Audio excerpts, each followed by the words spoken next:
some days it's hard. I'm looking at these pictures because they used to be up on the wall.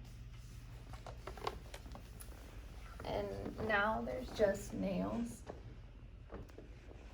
where his pictures used to hang. And I know that for the sake of my other children, the pictures needed to come down. But every time I walk up these stairs and look at those nails, it's just this little piece of me that feels like it's missing and is just sad inside. And then we have this closet where we keep all of his stuff.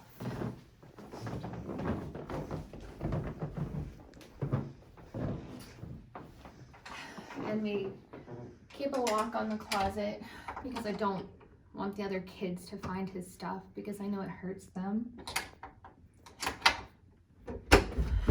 This is where I keep all his stuff at.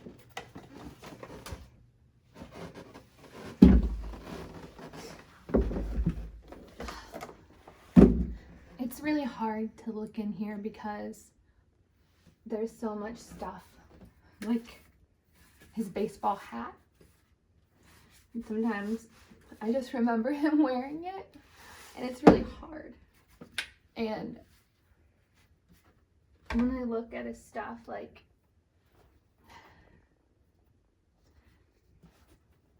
I just remember a different child. I remember the little boy who hit his first ball and took off running around those bases, and he was so proud, and I was so proud, and I couldn't believe that he actually hit the ball. Like, it was amazing. I just don't have it in me to get rid of his stuff. And so I sit here some days and I go through it, and I keep little things like this little picture card he made at Chuck E. Cheese. It was really cute. And then he loves to write, so he made 1,000,000 planners.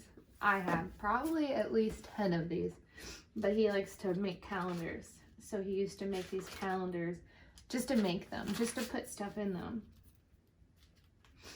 And if somebody threw away his calendars, he didn't even care because he enjoyed making them so much. He would just make new ones.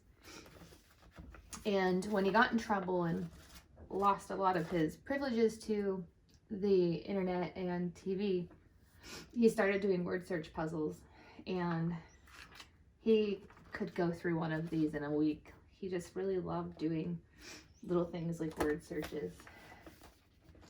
And this is his book from band.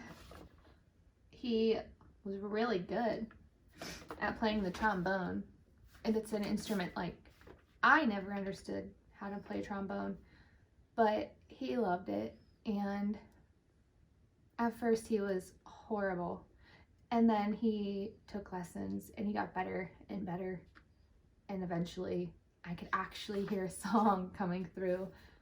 It was really amazing to watch him grow and do something so beautiful. And in this closet I hide all the doorknobs from when I had to change the locks. And it still hurts. And I keep his bedding, and I never washed it.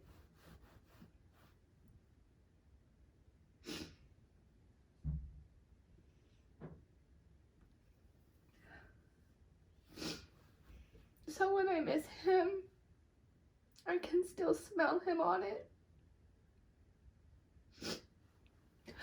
Because believe it or not everything about that child is bad. There was also the good. And I do miss him. I miss him every day. We miss him every day. And I know a silly pillow and a blanket aren't going to bring him back, but they certainly help me to feel closer to him when I'm struggling.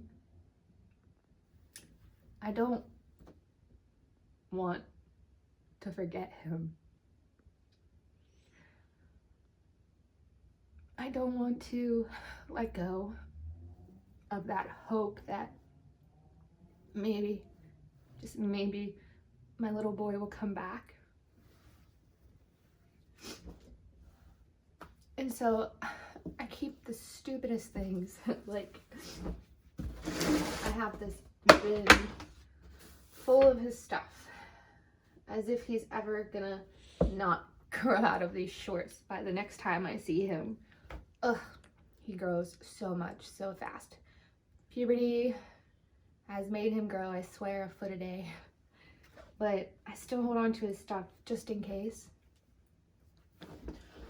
Just in case maybe he'll be ready for his stuff. That maybe he'll be able to live normal. I know it's not realistic, but I don't know. It's hard to let go. I even keep these glasses that are broken just because I think about when he broke them, and I was so annoyed. I was like, you just got these glasses, and he had broken them. And so I got him another pair, but I still keep these things, even though I was so annoyed by him breaking the glasses. Like, it's still a memory that makes me laugh, and we giggle about it now. And this is his ball cap from when he played baseball. And it still has dirt on it from the fields. And so that innocent little boy, it's almost like he exists for a moment through it. Oh. But yeah, we don't talk about the stuff in the closet. It's too hard.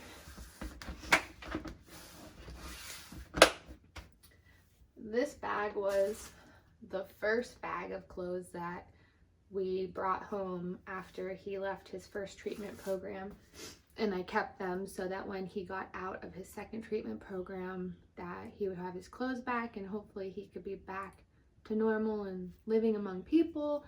And so I've always kept that bag. But then the blue bag is the second bag of things when he didn't come home from that treatment. And this bin is full of clothes that we packed and just sat aside so that when he got out of the first treatment, he would have them. The bag is from the second, like from after that treatment center, his clothing. And then the blue bag is from the second treatment center after. And so we have, and that's his jacket. Like, this is his jacket that hangs in the closet.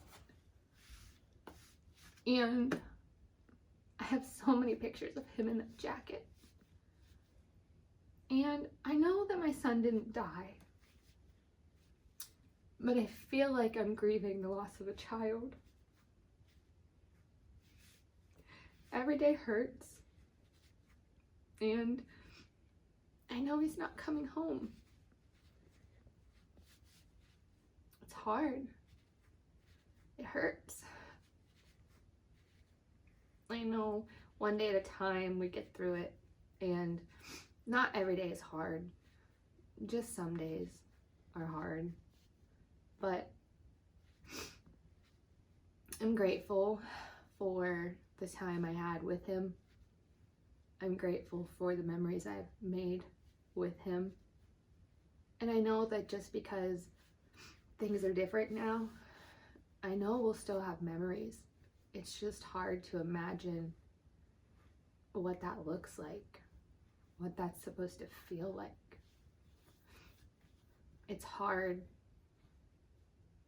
because there's just so much I don't know.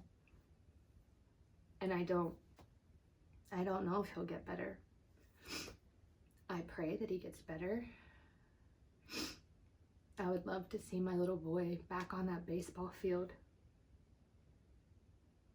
I'd love to see him tossing around this ball.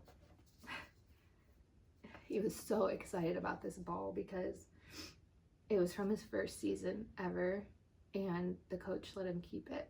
And everybody on the team knew that Robbie had autism, and they also knew he wasn't the best player on the team, but everybody was so encouraging and embraced him and just loved him anyway. And that team meant the world to him.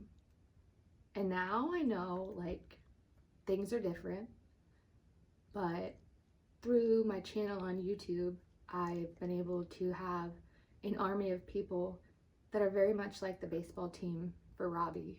And he has so many people that are rooting for him and that they love him, even though he's struggling.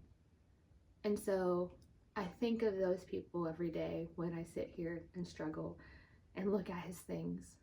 And I know that's not going to bring him back, but Robbie and I talk about it. If he can't get better, at least his story can help someone else get better. Maybe we can help another child, and we have. But together, we can make a real impact and a difference. And if nothing else, he deserves to give others hope. And that's what he wants. And I told him I'll never stop fighting. And I meant that. So whether I'm fighting for him or fighting for someone else, all of these things just make me want to fight.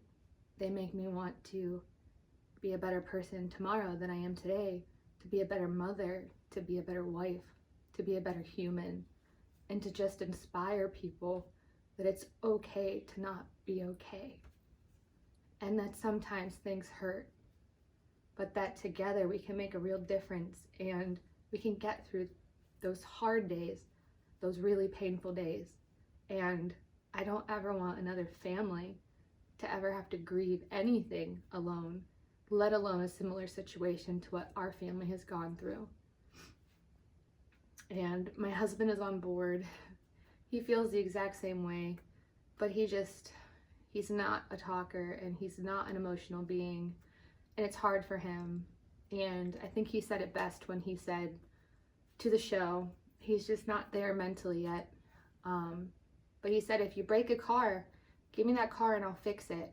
If you break a brain or an emotion, I can't help you, because he doesn't really even know how to help himself. So sometimes when he can't talk, we come to the closet and we can just cry together and not have to speak. And so we've just found different ways to talk about what we can't talk about, and it's just changed. But anyway, that's my story of the closet, and I hope it inspires others to not go through their pain alone. I hope that our story can continue to help inspire others to break the silence and reach out. You can stop.